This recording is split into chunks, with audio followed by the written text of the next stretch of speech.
everyone, why are we in this position? And I put it to you, there's really no surprise to how we got here. We got to this position because governments in Ottawa, whether they've been liberal or conservative, have chosen and put forward laws that have benefited the wealthy. One example is with medication. They chose expressly to defend the profits of Big Pharma over making medication more affordable. And I've been telling this example to folks across Canada, and it's important, I think, for us to reflect on this. The Liberals promised to lower the cost of medication in 2015, and they met with Big Pharma lobbyists and insurance lobbyists over 875 times, and they abandoned that promise because they'd rather protect the profits of Big Pharma. And now they're making the promise again during the election, so we know that they're not going to do it. They just make nice promises, say nice words, but they don't deliver on it. And more, we look at other examples. Big Telecom, they lobbied the Liberal government over 500 times, 575 times. And by lobbying the government, they kept in place the highest cell phone bills in the country. And so again, a decision to make sure telecom companies get to profit in the billions and billions, but people struggle. We see this continually, again and again. When push comes to shove, Liberals and Conservatives help out those at the top. And Conservatives are going to say they're going to save you some money, right? They're going to say that. They're going to spend a lot of time in this campaign saying they're going to save you some money. Sure, they're going to save some money. For the people at the very top, the richest people, sure, they're going to save them some money, but they're going to cost everyone else a lot more. And we don't need to look very far. In Ontario, we've got powerful examples. Mr. Ford has cut viciously to the people who are most vulnerable, people who need education. Kids going to school, they see larger classroom sizes. We're seeing kids with autism losing their funding. Like, he's gone after the most vulnerable and made life harder for the people who need help the most. And so, that's what Conservatives do. So I put it to you that we can turn things around. We've got a plan to fight this economy that's been rigged against young people, an economy that's been rigged against everyday Canadians, that's been rigged in favor of the wealthy and powerful. We can change that. We can change the way the economy works. And one of the ways is what Andrew's been talking about. How do we help out workers who are in contract positions, who are self-employed, who don't have full-time jobs, part-time, and kind of precariously employed folks? We can reimagine a way to make sure that they have the supports they need. So we believe if you need medication in our country, you should use your health card, not your credit card. We believe in that very firmly.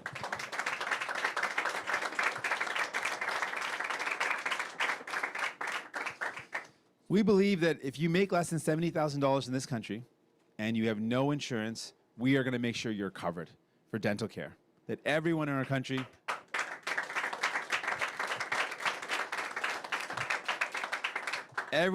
that doesn't have that coverage right now, that makes under $70,000, that's 4.3 million people under our plan will immediately get dental service coverage. That means a family could save as much as $800 or $1,000 on a root canal. A person, single person. A family of 4 that have got kids that need cleanups and then 1 or 2 cavities in a year could save $1,200. These are real savings. We're going to put a price cap on cell phone bills. We're going to fight back against the big telecoms. We're going to put a price cap in place and require mandatory unlimited data plans. Not the fake ones where after a certain amount they slow you down or to the point where it's not really a data plan anymore. We're going to do that because we're ready to take on big telecom. I'm proud of what we're offering because we're offering something that's for people. We're not fighting for the rich. I'm not in it for the rich. I don't work for them. I work for you. And I'm going to fight for you. That's what Andrew's going to do here in Davenport. That's what I'm going to do across Canada. And we're going to turn this economy around. Break the rigged economy that doesn't work for you but works for the rich. We're going to make it work for you.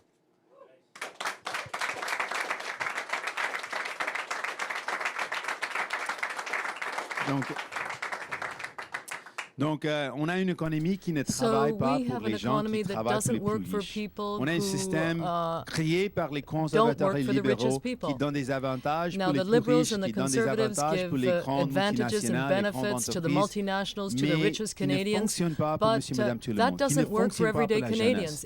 Et on a un ministre des Finances qui dit aux gens il faut accepter cette réalité. Il faut accepter cette réalité qu'on n'a pas des emplois de qualité. Quality jobs, but I reject that. I think that we can change the economy so that it works for you, for people, for workers. So we want to implement a national pharmacare program. We want to implement a Childcare program, and we want to cut prices for cell and internet services. We can do that. We can change the system and change a system and an economy that works for you, because we're here for you, we're fighting for you. Thank you very much. So thank you very much. So we're gonna take some questions now. I want to hear from all of you and hear what you have to say. So it's slightly awkward that I'm not facing you, but it looks better on TV, I swear. But hi. Yeah, so let's go with some folks. Who's got some questions? Who's got some comments? Yeah, anyone? Yes, we have someone right here. Hi. Hi, so I am in the arts and culture sector. My husband and I are both self-employed actors and artist educators, and our work is precarious and unpredictable and erratic, and we have 2 children. So because of the nature of our work, childcare has always been a huge challenge for us. It's complicated and also has been unaffordable. So our choice has been to work less, which means no income. We're excluded from any kind of parental benefits at all from when the kids were born. So my question is, what are you going to do to help people like us be able to afford childcare? Totally. Thank you so much for the question. You speak for a lot of people by bringing that question up. Thank you. So what we're proposing is, one is you touched on so childcare is fundamental. I mean, it's been promised so many times, I think since 1993 by the Liberal government, and there's a figure that kids that were promised to have childcare are now grown up and they're having kids themselves. That's how long that promise has been broken. Like, it's stark. And it would make a massive difference for families. It would make a massive difference for women to get more involved in the workplace. It's probably, experts say, one of the most important ways for us to tackle the wage gap when it comes to pay. A very powerful tool for us to bring in some fairness and justice. So we're committed to it. We believe fundamentally that we need to invest in a national, universal childcare program that ensures that everyone has access to this quality care that's affordable, so that families can make those decisions, not to have to choose between going to work and taking care of the kids, but they can actually live their best lives. So I believe in that firmly. But the other thing you touched on is the nature of work now is one where you don't work steady hours or steady periods of time, and EI doesn't apply. And we want to change that. This is something Andrew and I were talking about. The current safety net that we have was designed for a world where people work the 9 to 5, the same job for year after year. But that is not the reality. With the gig economy, with the sharing economy, there's a lot of exploitation, a lot of insecurity, and a lot of volatility. So we want to put in place a universal benefit scheme where it's a cumulative number of hours as opposed to having those hours consecutive. So once you reach the number of hours, however you get there, you get the EI benefits. It doesn't matter if it's steady, it doesn't matter if it's all at once, and that would actually make a massive difference for people that work in your conditions, which is not, you're not alone, it's so many people, right? And so I think that would significantly help. And then we want to take the best portion. We'll take a portion of that time period and find the best portion of your best pay so that you can actually access benefits in a way that's meaningful to you.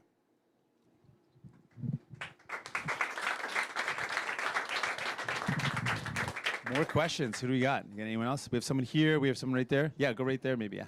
Yeah. Oh, yes, that's right. My name's Miriam. Hi, Miriam. Hello. I am a server. I've been a server in the service industry for a while now. As well, I've been getting my education at UFT. And I feel as a service worker, for sure, there is a huge, I guess, like demanding shifts, long hours. And I feel that for benefits, for healthcare, mental health and addiction, things like that, I just feel in the service industry, it's not looked at as a priority, where a lot of these people are working a lot and there is no checks or balances on those people. There's no support or access really to those services. And I was just wondering, like, in what ways you would make it available for people in these jobs where usually they're not offered benefits and things like that, access to mental health and addiction services if they need that. Yeah. Thank you so much. It's a really important question. Thank you. Yeah. You've touched on really what we're trying to talk about today is that when you work in a job where you don't have benefits, when you're working in a workforce or a type of work that doesn't actually have those services in place, people fall through the cracks. And that's why we're saying right now, people rely on a steady job to get benefits, but that's not something that people can have access to. A lot of people don't get benefits through their work anymore. And that means we need to step up and figure out how do we build a healthcare system that covers people so that it doesn't matter where you work or your salary or your job position, but everyone has access to the services they need. And I think about, in my life, I think about my dad when he had private insurance and he was able to access services he needed, but when he was struggling with addiction and lost his job, lost his benefits, he had nothing.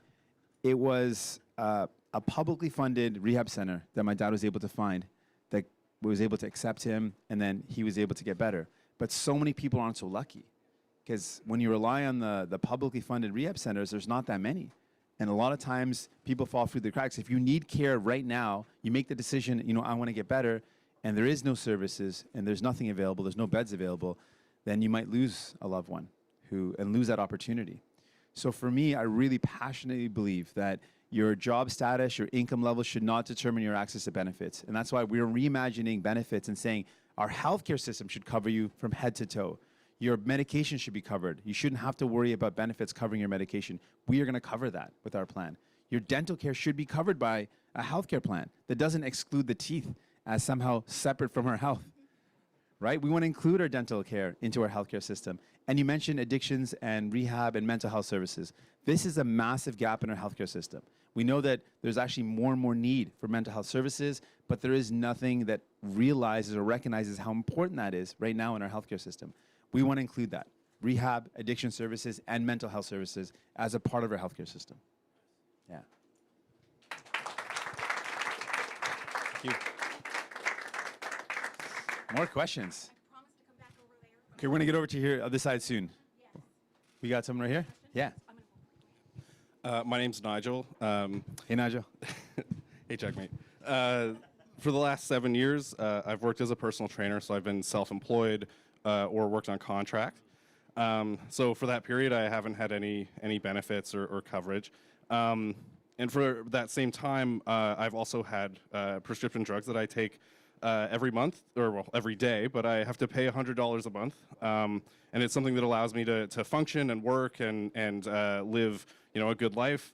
And even now, I'm lucky enough to get insurance through my partner, but that's still not free. That's still only just less than paying for the drugs out of pocket. So I was wondering, what exactly you're going to do to help people like me, people who are self-employed or precariously employed, not have to pay out of pocket for prescription drugs. Thank you very much for the question, Nigel. I can tell that you're a personal trainer. It shows. But thank you for bringing up the point. We were talking about people employed precariously through contract or through part-time jobs, but this also applies to self-employed entrepreneurs. People who want to maybe pursue a dream or pursue a vision and pursue something that they really care about often don't make that decision because they're worried about losing their benefits. And that should not be the barrier for someone to make a decision to jump into something that they want to do, that they're passionate about, that they might end up helping out a lot of people with. And so in your case, as someone who's self-employed, there is no coverage, right? And it's so expensive to buy it out of pocket. Those insurance TV channels we see or the commercials we see on TV that talk about, are you covered? No, people are not covered because it's too expensive to be covered, right? There's a game show that goes on. Sometimes you see, are you covered? No, people aren't covered because it costs too much. And you're lucky with your partner, but there's out-of-pocket expenses. So we want to say to you is this: if you need medication in our country, for anyone who needs medication in our country, we know that if you don't get that medication, you can't live your best life. Often people get more and more sick, end up in the hospital. That makes no sense at all. So what we're saying is, in our country, the way it should work is if you need to get medication, you just simply use your health card. You don't use your credit card. That is what we want to put in place.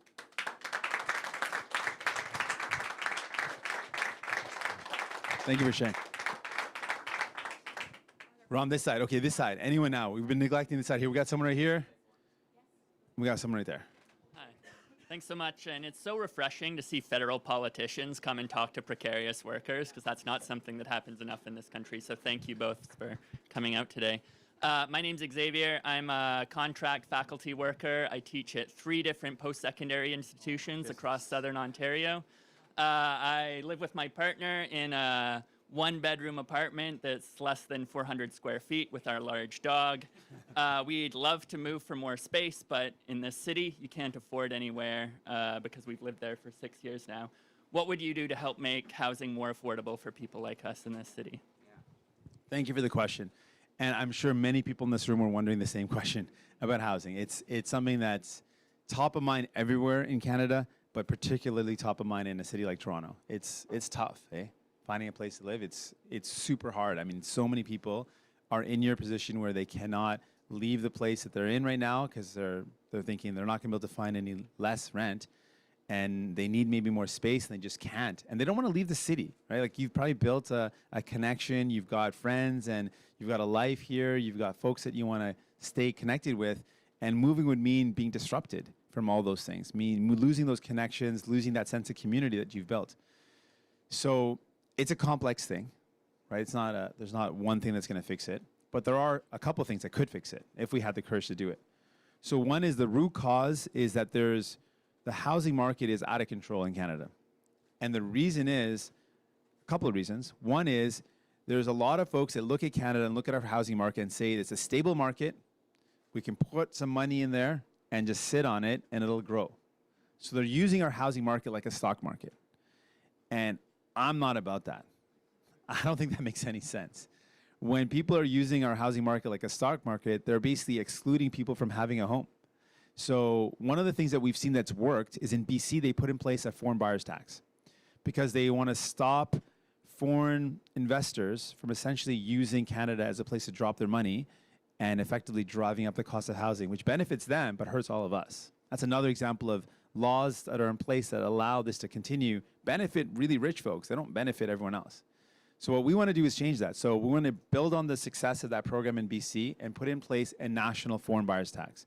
So if you're not a permanent resident or a citizen, then you're not going to be able to buy a place here and be able to make a lot of money because we're going to put a tax in place. And then we're going to use the funds from that to help invest our plan to build 500,000 new affordable homes across this country. We need to do that. We know that countries where housing is affordable, there's a really affordable rental market where people can actually have access to cooperative homes or non-market, non-profit homes. You can have a place to live where you're stable and secure. You're not worried about a tenant kicking you out or a landlord kicking you out. You're not worried about that.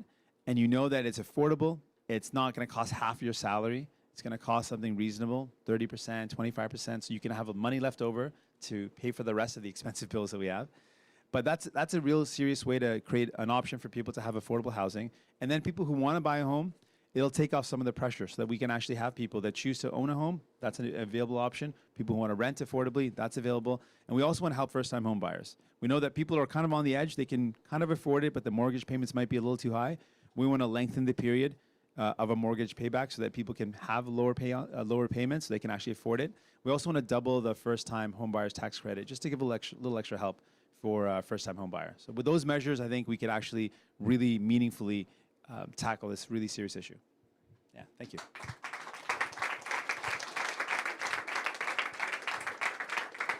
We got someone right here. Yes. Hi, so I'm Rebecca. I'm a recent graduate. I was in post-secondary for 7 years, did what I was supposed to do.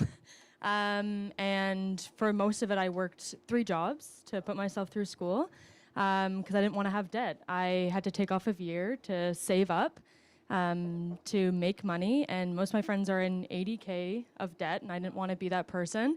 So I missed out on a lot of experiences. I was working before work, after work, on the weekends, every single day. And my kind of question to you is, how are you going to help students face their student debt with such precarious work conditions? Because now I'm only working a contract position. It's over in 4 months. And then what? Rebecca, I really like the way you put it. You said, I did everything right, and you still weren't able to really get ahead. And you did everything right, and then it meant that you missed out on a lot of experiences. And I think that's you're capturing the feeling. Like, people are like, I'm doing what I'm supposed to do. I'm working hard. I'm a professor. I forgot to mention that. You said you're teaching. Professors are all getting contract positions. They're not getting real full-time job. jobs, and that's kind of the direction that universities are headed in. But this idea that you're doing what you're supposed to do, but why aren't things working out for you? I mean, that is a frustration that many people feel. Like, I'm doing my best, but why isn't my best helping me live a good life? And why isn't life working out? That is, I want to capture that, because that is something that is so right. That feeling is so true, and I want to make it better. And I know we can. Like, I'm really excited about what we can do. If we can make different choices, we can get different results. So for students, here's the contrast with what Mr. Trudeau has done with the Liberal government and what we want to do. So to your point about student debt. So student debt, you're lucky that you don't have as much, or you've almost paid it all off. And you mentioned students that have got lots of debt. Yeah, lots of students graduate with massive debt, and they're trying to get a job, and it makes them make the choices that aren't necessarily their passion, but they just need to pay back that debt. And what makes that debt even worse is knowing that there's interest on it. And not just regular interest. The federal government is charging prime plus 3%. That's more than banks charge on a loan in a lot of cases. That's more than lines of credit. And then I look over the past 4 years, what has it meant? So over 4 years, with that prime plus 3% interest on loans, over 4 years, the Liberal government, in their mandate, has collected over $3 billion from students. That's how much they've profited off of student debt. They're profiting. They're making profit, because it's not just the interest. They're making prime plus 3%. They're profiting off of student debt. That, to me, is already outlandish. I think I could just end the story there. It's messed up. But it gets worse. Last year alone, we learned that the Liberal federal government, Mr. Trudeau, waived $6 billion in corporate loans. He forgave $6 billion in corporate loans, but made students pay $3 billion in profits on their student debt. That is a stark contrast of choices. In case it's not clear, I would not forgive $6 billion of corporate loans, and I certainly would not charge any interest on students. So day one of a new Democratic government, we end charging any interest at all on any federal loan right away. First step. We do that right away. But we got to go further than that. That's not enough. We also need to look at loan forgiveness for students that are just crushed under the weight of their debt. We also need to change the idea of giving loans, to change that to giving grants, non-repayable grants. And ultimately, our goal is this. We want young people to be able to go from kindergarten to career with no barriers, and that means free tuition. That's the goal. That's where we want to head to.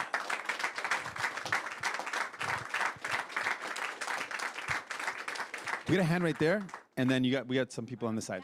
Yeah. Okay. Here, and then we're gonna go run over there. Hi. Okay. Oh, we gotta go at Foodora for sure. Oh yeah. Yes. You had mentioned before the problem of universities and organizations making contracts rather than hiring, putting on salary positions for educators, rather than sort of dealing with the problem on the bottom level with the people who come out without security and jobs. How are you going to tackle that problem or help university? Like, are you okay with that? Are you okay with the fact that organizations are not giving out stable employment or secure employment, and how are you going to help them with that? Or sorry, I shouldn't phrase it that way. That's a little bit leading. But is it okay? Is it okay to just put a Band-Aid on the sort of the result of that, or how are you going to help the root of the problem? No, thank you so much. I kind of like half addressed the answer, and I didn't actually finish it. So that's a really great question. So to both your points actually, no, it should not be that way. Like our highest institutions of education should not be developing a structure where they're hiring more contract professors than full-time professors. And that's the shift that's going on. There's more and more, the shift is going towards there's less full-time permanent professors than there are contract professors. There's something inherently wrong with that system. So a well-funded university, college education system should assure as a requirement that there are full-time positions and that part-time positions are not the status quo, that is not the majority. They should be, if there's a valid reason for a short-term, really specific cause that can be proven, maybe there could be a case for a part-time in that case, but the general trend should be we require our universities to have the highest quality of education, and that means having the highest quality of staff, and that means that staff is paid full-time with permanent positions. That's what we need to instill. It would mean, I think what we need to do is make more investments. And I think the universities across Canada have been receiving less and less investment over years from federal and provincial governments, that they have not kept up funding to inflation. And so we should require adequate funding, the right funding to make sure our universities are able to deliver the quality of education, but also tie that funding to the requiring that universities make sure they spend that on hiring full-time staff. Yeah. At least I get a clap from you, I know. Yes, here and then here. Yeah. Hey, Jagmeet. My name's RJ. Speaking, I guess, as a freelance worker, one thing I do is actually I love what I do. Like, I'm happy doing what I do. And I feel privileged, actually. Like, I have a really great life in terms of doing stuff that really gives me value and I feel gives the world value, you know? I think the tricky thing, and we all feel it to an extent here, is that the disparity between wealth and income. Like, I work really hard, and I think I actually am very happy with my income in terms of, like, I've got there. But when I see what I don't have a lot of is wealth, and what my family may not have a lot of is wealth. And when you look at things like buying a house, debt, childcare, a lot of people with low income but coming from wealth can survive those obstacles really, really easily, right? And whereas for me, I feel like I'm doing everything right by working 3-4 jobs and like grinding and doing the things I love, but I feel still shut out because I don't have wealth. And what I want to know is, what can we do as politicians and as a party to address the difference between wealth and income? We always talk about income, but wealth, I think, is really what's driving the gaps in our society and the gaps in what we can do. And if there are things that we can do to address that, I think that would be really helpful. Thank you very much. That's a really insightful comment. So there is income inequality, but there is massive, massive wealth inequality in our country. You're absolutely bang on. I think a couple of things. Your income shouldn't be spent on services that we should be able to collectively deliver. So if you're spending your personal income on buying medication, like we heard from a self-employed personal trainer, if you're spending your income on a massively expensive childcare, if you're spending your income on massively high cell phone bills, all this is cutting into your income, making it even harder and harder for you to get ahead. So that's why we want to put together collectively, I feel like we can solve these problems. Cell phone bills we can tackle right away. It would be a zero-cost solution. We put in place a price cap, mandatory unlimited data, and the price cap would be in line with the OECD countries that we know around the world are charging far less. We could actually lower costs significantly there and freeing up more income for folks. We could put in place universal medication coverage for all. That would save at least $550 for everyone, but those who are spending more on who don't have any coverage at all, it could save thousands of dollars for people. Putting in place that dental care program would save people, like I said, on average for a root canal, almost $1,000, for cleanups, and for a family, could save thousands of dollars. These are massive ways to save people money in a real way. Instead of giving a couple $100s to people, these are gonna save thousands of dollars to people, and all of us benefit. But it still doesn't get at the wealth question that you mentioned. And one of the things that we need to do to pay for these programs is, I think, we need to tax wealth. And no one's been willing to talk about that. I remember the historian who went to Davos and said, we're talking about all these issues of poverty, you're talking about all these problems, but no one's talking about taxing the wealth of these super wealthy folks.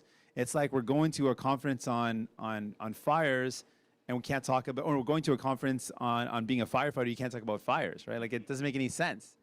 And so the problem is that the ultra wealthy are not paying their fair share. They're using offshore tax havens, they have all these loopholes, and their wealth is essentially being hidden. So we're saying we're gonna ask the wealthiest to pay their fair share. We're not afraid to say that. We're gonna put in place a super wealth tax. For those who have fortunes of over $20 million, we're gonna ask them to pay their fair share. And that's gonna help us invest in dealing with the income inequality and the wealth inequality by getting the folks who have massive wealth at the very top to contribute a bit more and to build up a society where all of us can succeed. Because I believe an economy that works for everyone benefits everyone. That's what we believe in.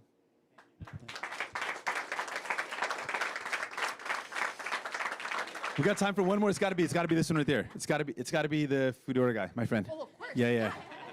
Because this is we're talking about the gig economy, and we got to courier. Kind of uncomfortable. No, I'm good. Okay, this is great. Hi, so my name's Ivan, and I'm an a union organizer with Foodora Couriers in Toronto.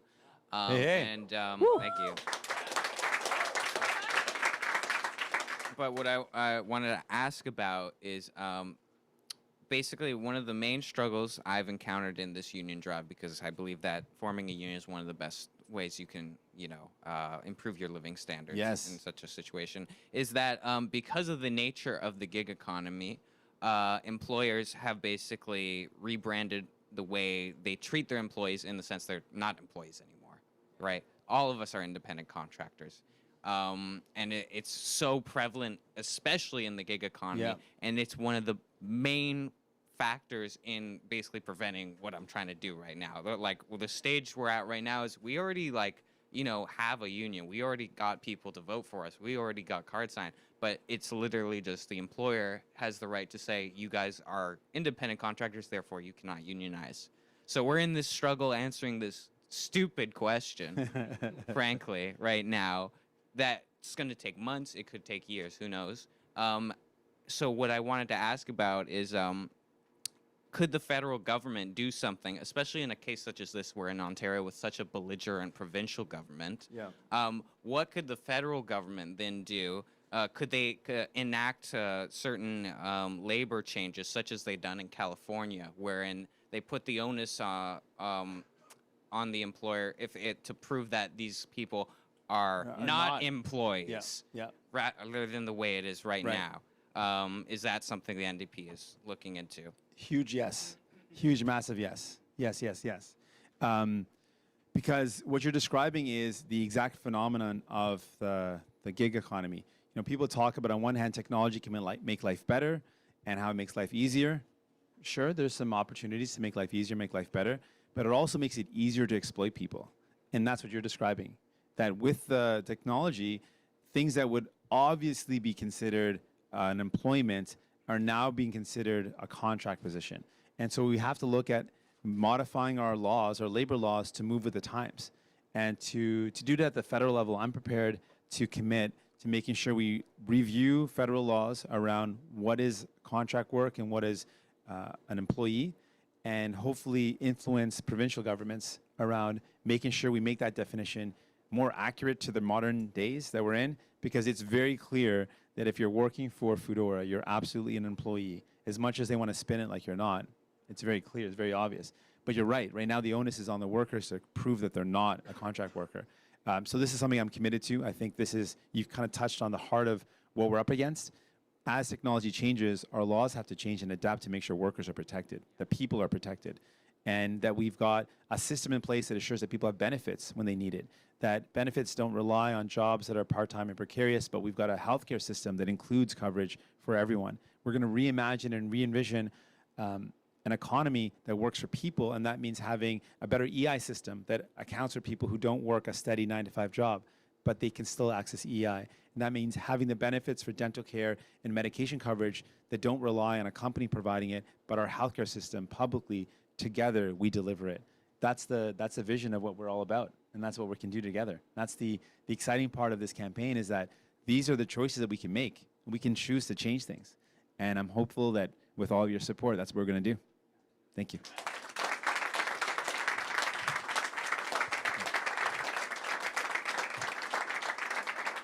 Thank you very much. So just stay where you are. I'd love to shake hands and meet you all afterwards. Thank you for sharing your stories. It's really tough to do, and it's awesome that you did. We are now going to take some questions from the media. So they're going to throw a bunch of questions out. So just sit back and relax and watch the show, I guess. It'll be in French and English, so if you understand French, judge my French. Hi, Mr. Singh. It's Annie Oliver with CTV.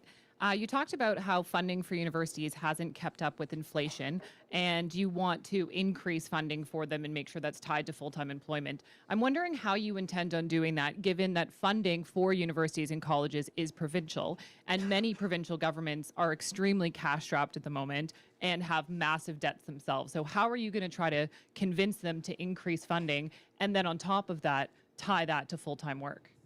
So this is something that when we talked about my vision for the future is to move towards free tuition. I believe in that. And on that journey, what we need to do is figure out a way for the federal government to work with provinces to achieve that. And it doesn't currently exist in the way that I want it to exist. And so that means I'm going to have to do a lot of work. But it is possible. When Tommy Douglas first said we want to develop national national Medicare, it didn't exist. There wasn't a federal tool to do that. And we developed the National Health Accord that allowed us to have a partnership with provinces to deliver funding for healthcare that helped create a national healthcare system in Canada that we're really proud of. I think we have to not just be satisfied with where we're at, but always think about how can we expand to do better, to do more. And that's the direction I want to head in. How can the federal government be a better partner in making sure that university and college is not a barrier and something that only the wealthiest can go to and access, but everyone can have access to it. And that means stepping up and being ready to be a partner. Just as a follow-up, there are a number of very bold platforms that the NDP is putting forward, and a lot of them require provincial cooperation, including, as you were just mentioning, funding for universities. How would you get the provinces on side, especially considering there are so many different provincial governments from Conservative to NDP and Liberal? What would be the message from your perspective as an NDP government to try to sway the provinces to get them on side with some of these very bold platforms? Sure.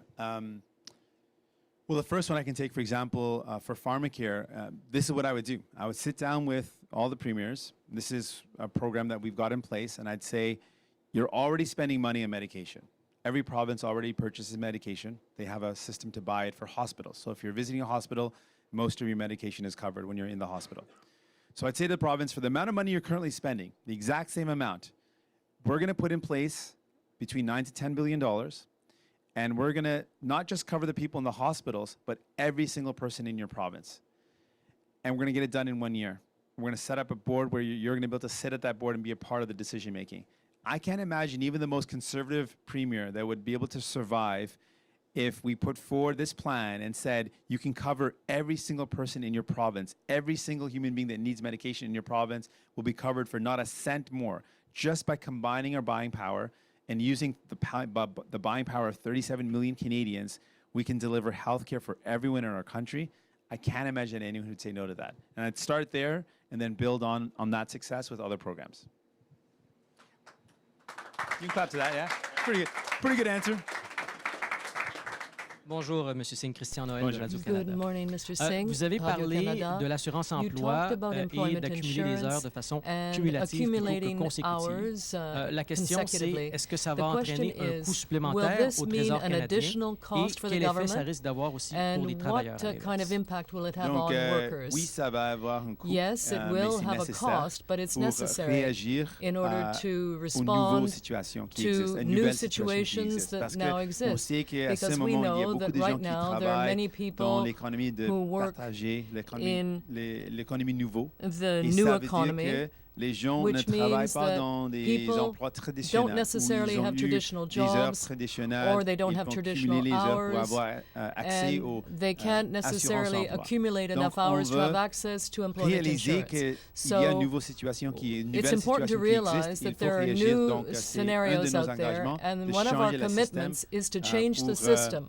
in order to get rid of the unfairness that exists now and give people access to services. Do you have an idea of the cost of that?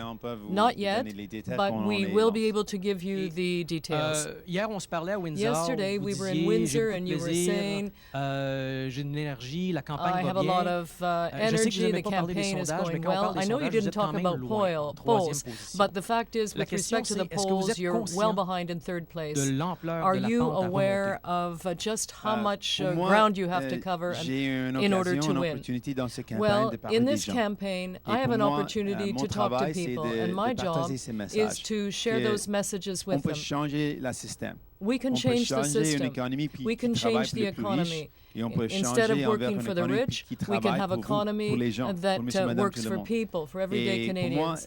And for me, the only poll that really matters is on October 21st. We still have 30 days ahead of us. And during those 30 days, I will try to show the difference between the Liberals, who take you for granted, and the Conservatives, who are going to cut your services, as opposed to me. I think you need someone fighting for you. Mais la vie est difficile pour les gens. But life is difficult La vie est for difficile people. pour les gens Life et is ils ont difficult besoin for de nous. people and they Et need donc, on us. va toujours So montrer qu'il we y a une will meilleure always façon show d'aller them de that there l'avant, is a une better façon way qui to aide move les gens au forward, lieu des a way of plus riches. helping people instead Hi, of Mr. the Singh, Hannah richest. Thibodeau. Just want to ask you, last night we were talking about how your energy seems to have changed even as of yesterday. Do you feel that you grabbed the attention of more Canadians with how you presented yourself after the images of Justin Trudeau in brown and blackface came out? I think that what was lost in the conversation and that what I tried to do is make sure it was about people. And the focus on the impact on people and what we can do to make sure people who are feeling like because the highest position of the land, the holder of that title thought it was okay to kind of make light of their realities, made people feel like they didn't belong. And I wanted folks to know that they do belong, they do matter, and that they have value, and that we can make better decisions. And we can actually put in place policies that make life better for people. And I think that's what people saw as their voice being reflected. People are like, you know what, that's what I care about. I want my concerns to be at the front, not whether someone apologizes or not, or someone is a label or a label or a title or not. I want to know that I matter, and that's what we try to do. And do you feel by doing that, that it brought more energy to your campaign?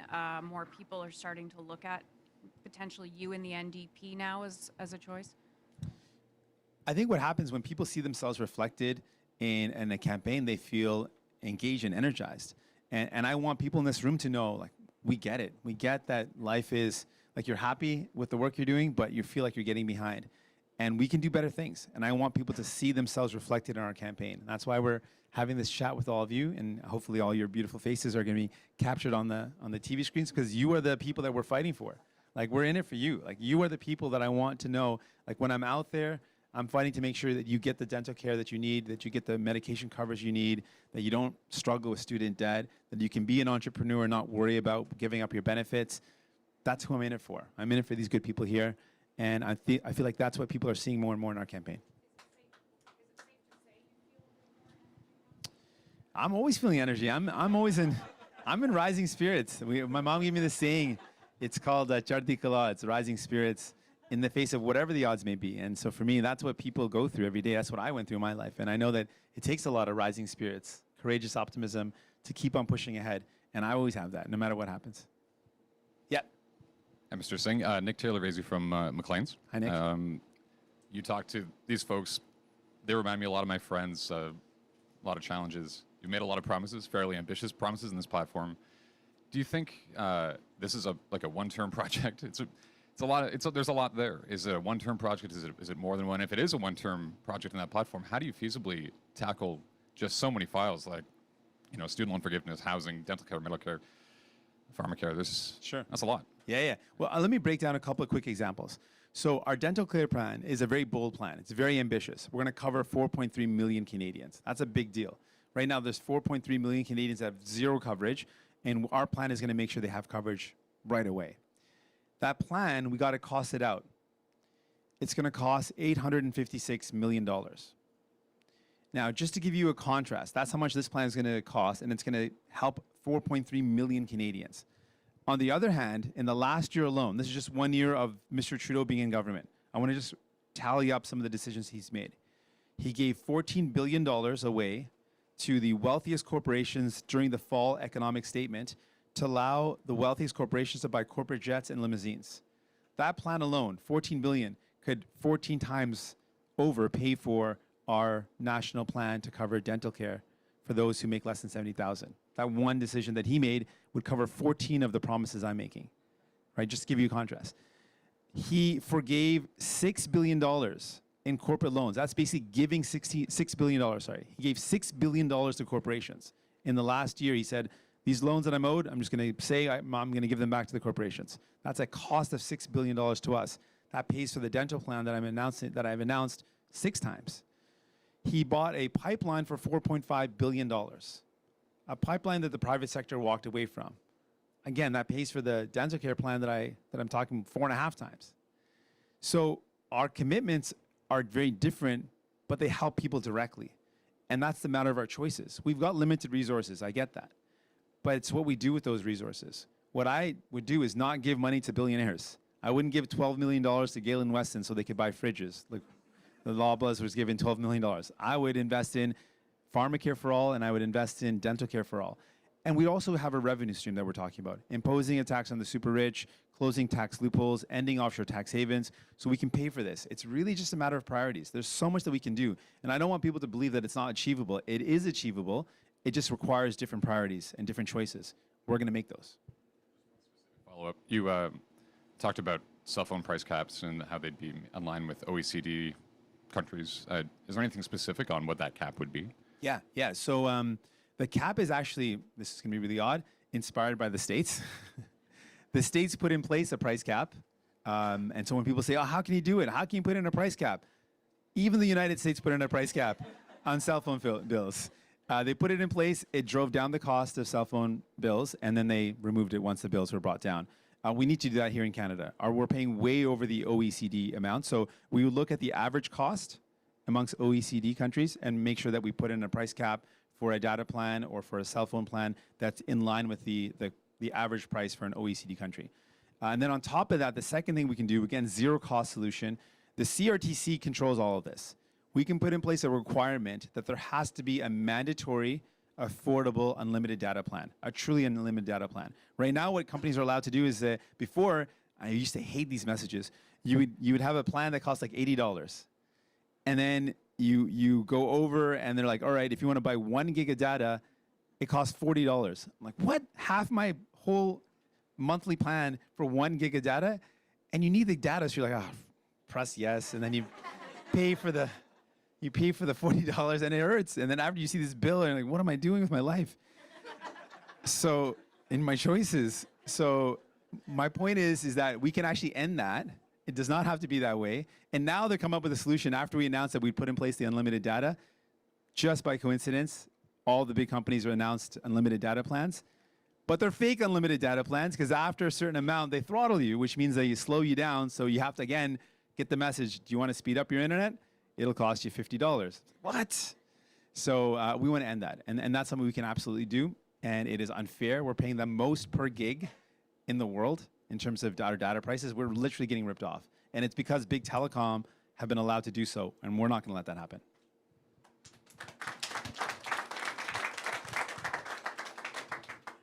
You're not writing as many notes as I've been talking. So I hope you're getting all the funny comments that I... I'm back. Yeah, I'm not surprised. Yeah, exactly. I leave today, so there you go. Just a question, and I hope you are okay. Hannah's very, very diligent. Sorry, that's why I'm saying that. She comes back off. It's not a bad thing. I'm just commenting on it. I'm going to sit down. You're going to sit down for this? Okay. Since the beginning of the campaign, and even from when you're in the House of Commons, you seem to have kind of gotten into a groove. Do you feel it's feeling better for you now? As opposed to, in the House of Commons, you feel like you engage more, and that was some. If I say yes, would it be you'd be happy then?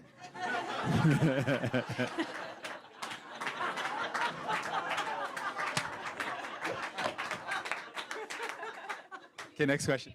No.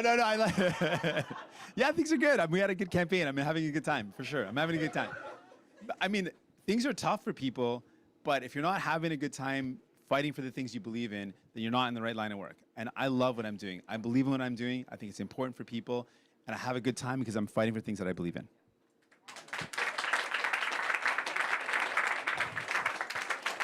Thank you, everybody. You're beautiful. I love you all.